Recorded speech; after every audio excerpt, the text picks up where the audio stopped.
Hello beautiful people et bienvenue dans cette nouvelle vidéo que nous allons consacrer cette semaine au racontard et au commérage. Pourquoi dépensons-nous tant d'énergie à critiquer nos voisins, qu'ils soient de bureau ou de palier? Eh bien sachez-le, c'est parce que ça nous rassure, parce que ça nous permet de supporter notre cadre de référence qui ressemble parfois à une prison. Dans cette vidéo, je vous propose un point de vue souriant sur cette habitude universelle. Ça vous permettra, je l'espère, de mieux les vivre quand vous en serez témoin ou cible, et ça vous permettra aussi de vous poser de saines questions quand vous serez lancé à votre tour dans une grande décharge acide à propos de vos collègues. Je m'appelle Aurélien Daudet, bienvenue dans Révolution RH. Quand j'habitais à Paris, la chose que je détestais le plus, c'était les transports en commun. Depuis que j'habite en Espagne, perdu au milieu des collines, une des choses que j'aime le plus quand je reviens à Paris, ce sont les transports en commun. Alors, pas d'inquiétude, je ne suis pas subitement devenu masochiste. Je n'ai toujours pas de passion pour les retards impromptus ou pour l'écrasement brutal au moment de la fermeture des portes. Mais il y a une chose que j'aime particulièrement, c'est écouter les conversations. Ben oui, que voulez-vous? Vous avez peut-être pensé que c'est indiscret, mais pour quelqu'un comme moi, dont le métier est d'analyser les comportements, les relations humaines, les émotions et la communication, le métro aux heures de pointe, particulièrement en fin de journée, c'est une mine d'or. Si vous voyagez parfois sans vos écouteurs dernier cri, vous aurez sans doute constaté que ces conversations entre collègues de boulot sont rarement très positives. On entend peu de félicitations, de hurrahs, de cris de joie et de bonheur, de déclarations passionnées à propos de ses collègues, de son manager ou de la haute direction. Ce sont plutôt des critiques, le récit aigre de scènes qui, comme d'habitude, se sont mal passées. Imaginez les deux amis accrochés à leur barre de métro et qui démarrent avec « Tu sais pas ce qui s'est passé? Tu connais machin? » Bon, et ben machin. Et alors, il m'a dit « Et alors ?» Je lui ai répondu « Oh, t'aurais vu la tête qu'il a fait. » Ça, bien sûr, c'est la version que j'ai baptisée Winner Moqueur. Et puis, vous avez aussi la version Attaque Vengeresse. Non mais, tu sais pas ce qui s'est passé. Tu connais machin. Et ben alors, machin. Et alors, comme d'habitude, il m'a dit. Et alors, bien sûr, je lui ai répondu. Mais alors, ce qui s'est passé. Et donc, au final, mais tu vas voir, ça se passera pas comme ça. Et puis, j'aime beaucoup la version « nous contre eux ». Attends, faut que je te raconte. Non, mais tu te rends compte, c'est quand même dingue. Heureusement que nous. Bref, les racontards et les commérages sont des déclarations où la personne qui parle étant OK, non OK, en plus, moins, elle s'accorde plus de valeur qu'à ses adversaires. Elle prend à témoin un ou une alliée à qui elle accorde aussi une valeur positive, peut-être pas aussi élevée que la sienne, mais certainement supérieure à celle des cibles. Mais pourquoi faire ça? Pourquoi passer du temps à critiquer des personnes qui ne sont pas là, qui n'entendront pas ces retours et qui du coup ne changeront probablement rien à leur manière de faire? Pourquoi partir dans ces diatribes en prenant un témoin qui en général est d'accord avec nous? Il n'y a aucun changement possible à l'horizon. Ça n'est qu'une répétition apparemment inutile d'une situation déjà passée. En réalité, ce qui se joue est extrêmement important. Il ne s'agit pas du tout d'une simple répétition, mais bien d'une confirmation. Dans son livre absolument génial, The Science of Storytelling, Will Storr rappelle que notre vision du monde n'a qu'un rapport très lointain avec la réalité. Notre cadre de référence, c'est une histoire que nous nous racontons. Cette histoire nous permet de comprendre le monde et de contrôler nos vies. C'est l'obsession de notre cerveau.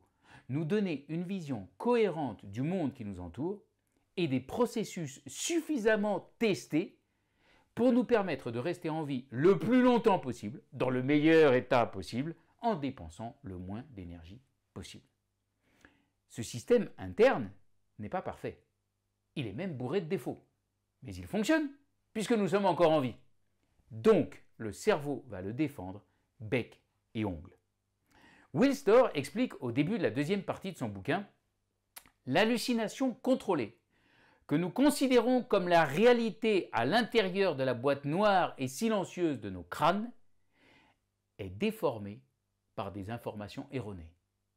Mais comme cette information erronée est la seule que nous connaissons, nous ne pouvons pas voir où elle a vrillé.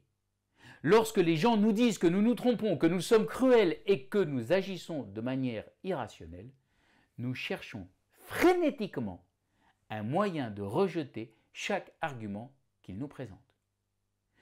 Nous savons que nous avons raison. Nous sentons que nous avons raison. Nous en voyons les preuves partout. Le travail de la mémoire, j'ai déjà eu l'occasion de vous en parler, c'est de filtrer les informations trop éloignées de notre histoire intérieure, celles qui seraient trop dangereuses pour notre cadre de référence.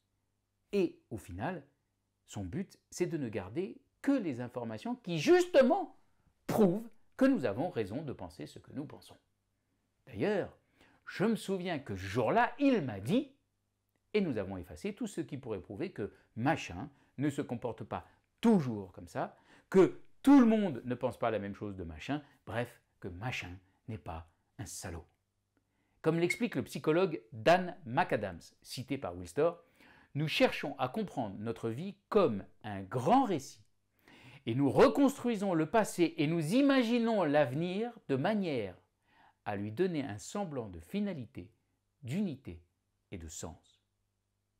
Progressivement, l'histoire que nous avons construite, puis confirmée, solidifiée, devient notre identité. Pas étonnant que nous voulions la défendre coûte que coûte. Identifier et accepter nos failles, puis changer qui nous sommes, c'est briser la structure même de notre réalité pour la reconstruire sous une forme nouvelle et améliorée. Ce n'est pas facile, c'est même douloureux et dérangeant. Nous lutterons souvent de toutes nos forces pour résister à ce type de changement profond. C'est pourquoi nous appelons héros ceux qui y parviennent, continue toujours Wilster. Bon, il y a les héros, et puis il y a nous tous, dans les transports en commun, à la fin d'une journée bien fatigante, ou bien une journée que nous racontons à notre conjoint, ou quand nous partons dans une croisade à voix basse, à la machine à café ou au self. Le neurobiologiste Bruce Wexler écrit « Une fois que les structures internes du cerveau sont établies, elles inversent la relation entre l'interne et l'externe. Au lieu que les structures internes soient façonnées par l'environnement, l'individu agit désormais pour préserver ces structures établies face aux défis de notre environnement. Nous ignorons, oublions et tentons de discréditer activement les informations qui ne correspondent pas à ces structures. Des opinions et des comportements différents des nôtres représentent une menace énorme pour notre cerveau. Sarah Gimbel, une autre neuroscientifique citée toujours par Wilster, a étudié l'activité cérébrale de personnes à qui on prouvait la fausseté d'une de leurs convictions politiques. La réaction du cerveau est, selon elle, comparable en gros à celle que vous auriez eue si vous étiez en train de vous promener en forêt et que vous tombiez nez à nez avec un ours. Face à une telle menace, bien sûr, nous contre-attaquons.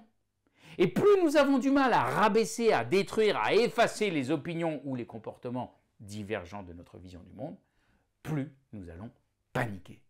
Et donc, nous allons sortir la tirée lourde, celle des racontards, des commérages, des gossips. D'abord avec les jugements à l'emporte-pièce et les noms d'oiseaux.